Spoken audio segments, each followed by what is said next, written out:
The Exeter Dementia Action Alliance, or you could say EDAA.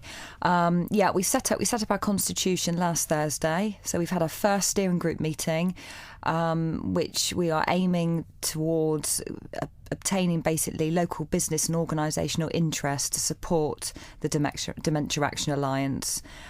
For people that have dementia and their carers. Over the next sort of 10 years, the figures of 850,000 people with living with dementia in the UK is going to increase by about 40% in the next 10 years. So we need to be more aware everywhere, but what we're focusing on at the moment as an alliance is our localised awareness in Exeter. And this is getting local businesses on board? Yeah, absolutely. Yeah. Part of the steering group as it is already is involved with, we've got Cartridge's solicitors, we've got Stevens and Scown, somebody from Solicitors for the Elderly, we've got Devon Libraries, we've got an array of sort of professionals as well as business people on our steering group, which will drive this forward here in Exeter. OK, and what sort of things can businesses do to help people with dementia? Well, I think one of the first things, for example, today I've delivered a Dementia Friend session to Cartridge's, or 4 Cartridge's. We had about 20 people there and it went really, really well. So the first thing I would say really at this stage is to offer a local dementia champion to deliver a session like myself. I am a Dementia Friends champion, so I deliver sessions. So to have a session delivered to your organisation, obviously if it's a big organisation it's not logistically easy, but there's other ways around it. You can also look at the video online, the Dementia Friends website. It's a 3-minute video, so you can become a Dementia Friend like that, or you can have the face-to-face session, which I deliver as well. So that's one of the first things. So, it's not big. Small changes can make big differences. Mm-hmm. So talk me through a few of the small changes that businesses can make to make it easier for people with dementia to deal with them. So I think, let me think, for example, so we're talking about... I delivered a Dementia Friends session last week at one of the banks in Exeter, and one of the things that seems to come up time and time again is people forgetting their PIN number. So the idea is, instead of putting in your PIN number in the machine, it would be signing your name to retrieve money from the bank, within the bank. So yeah, and I think it's about businesses being more mindful and aware of the difficulties and challenges that people face living with dementia. So that thing with forgetting PIN numbers, that's a really good example. Can you give maybe another example like that?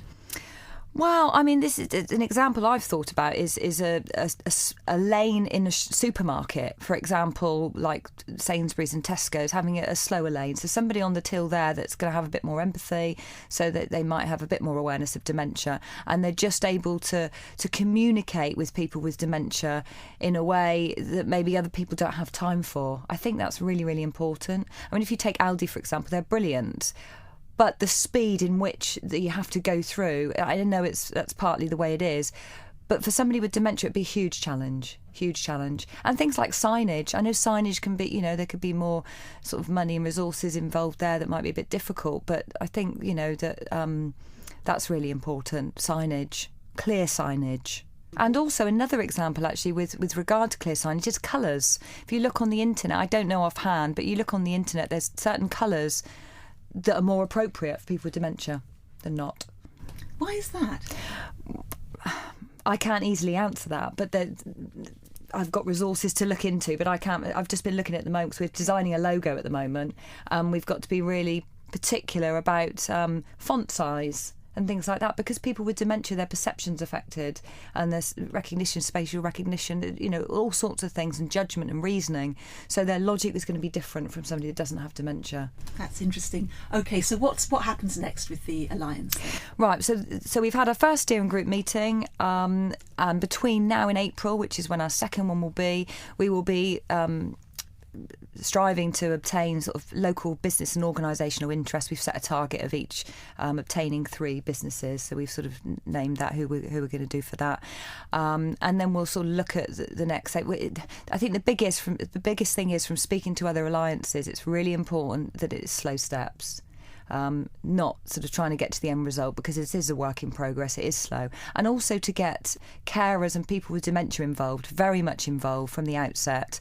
They will be driving the needs. So, for example, one of the needs could be that transport is a particular challenge for them, so we'll focus on that. And then later on in the year, we will be having an official launch. So if people with dementia and their carers want to sort of feed into this, I mean, how do they do that?